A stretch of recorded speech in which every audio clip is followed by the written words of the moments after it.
La foi d'Abraham.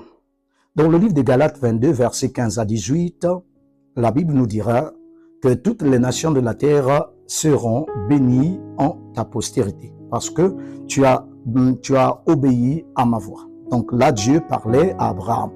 Vous savez que non, déjà là, quand on parle de béni, tout cela, et puis si vous lisez encore, on dit encore, ta postérité possédera les portes de ses ennemis.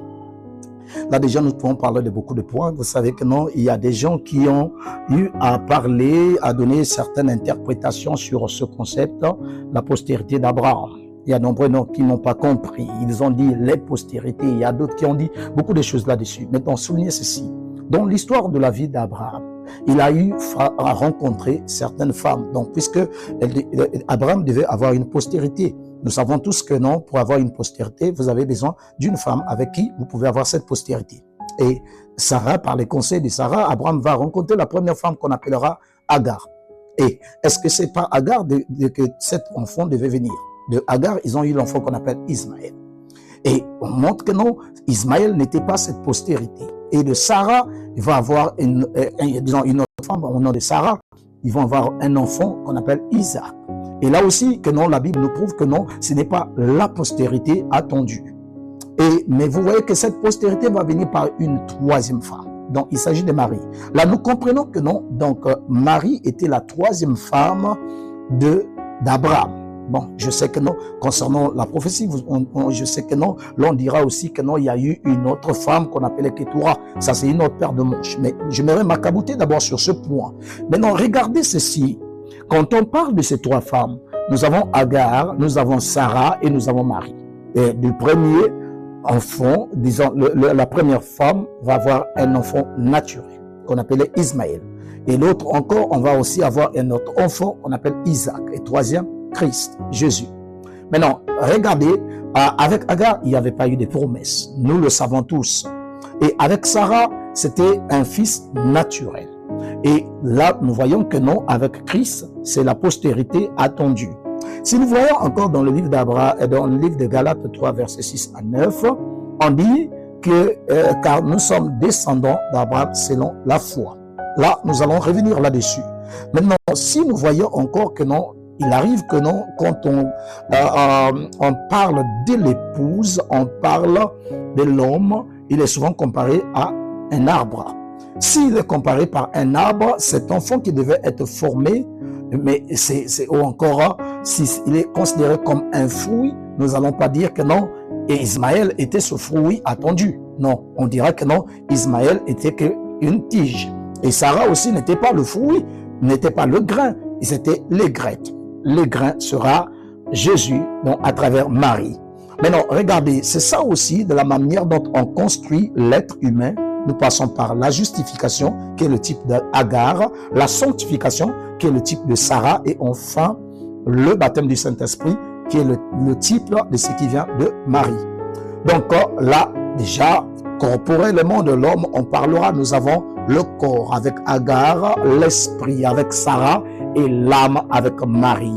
Là, nous avons d'un côté l'incrédulité, parce que c'est quoi la chair? Tout ce qui est chair est lié à l'incrédulité. Le raisonnement, tout ce qui est esprit, dans l'esprit, il y a 5 organes de sens, et le 5e organe de sens, c'est le raisonnement. Montrons ainsi que non, Sarah représentait le raisonnement, parce que, d'ailleurs, nous le savons que quand la promesse était donnée à Sarah, Sarah a ri, donc a raisonné, s'est posé des questions. Moi, d'après mon âge, j'ai regardé, est-ce que ça serait possible?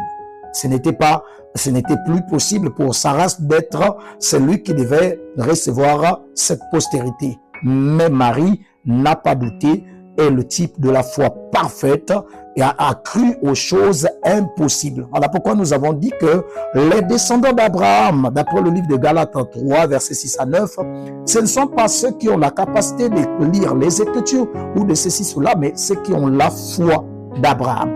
Ceux qui ont cette foi-là, dans le descendant de foi, ceux qui croient en Christ réellement comme Seigneur et Sauveur, qui reconnaissent les promesses de Dieu, ceux qui sont remplis de l'Esprit, ce sont ceux-là qui sont les co-héritiers, puisqu'ils sont en Christ. étant que Christ est la postérité. Donc, tout le monde devait être béni à travers Christ. Comment? En rentrant en Christ, vu qu'il est la postérité, c'est lui qui apporte la bénédiction. Et quand vous êtes en lui, vous devenez co-héritier, comme la Bible le dit dans le livre de Galates 3, verset 16. Vous voyez? Et dans le livre de Romains, plutôt 8, verset 14 à 17, il dit que non, nous sommes devenus les co-héritiers avec Christ. Maintenant, comprenez ceci, frères et sœurs. La question de la foi est une chose qui est devenue très rare parce que les gens veulent les choses rapides. Nous sommes au temps androïdique, là où tout le monde veut de certaines choses qui viennent rapidement. Donc, les gens ne prennent plus le temps de faire confiance en Dieu. Donc, si vous êtes descendant d'Abraham, c'est que vous avez une foi qui n'est pas comme celle de tout le monde, mais vous avez quelque chose de spécial. Peut-être cela somnole encore en vous, vous devez le croire.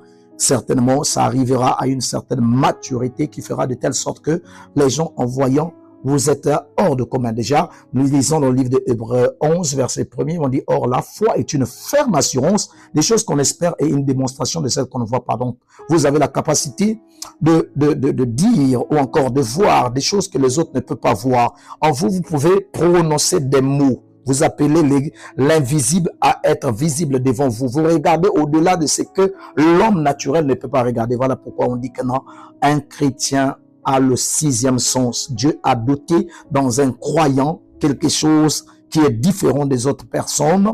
La foi hors de commun, le sixième sens. Vous avez quelque chose en vous. Il faudrait que simplement vous écoutez la parole à chaque instant. Cela va réveiller ce qui est en vous. Parce qu'on dit que la foi vient de ce qu'on entend et de ce qu'on entend de la parole de Dieu. Donc, cette foi grandira en vous et Dieu fera des exploits dans votre vie. Que le Seigneur Jésus-Christ vous bénisse. Shalom.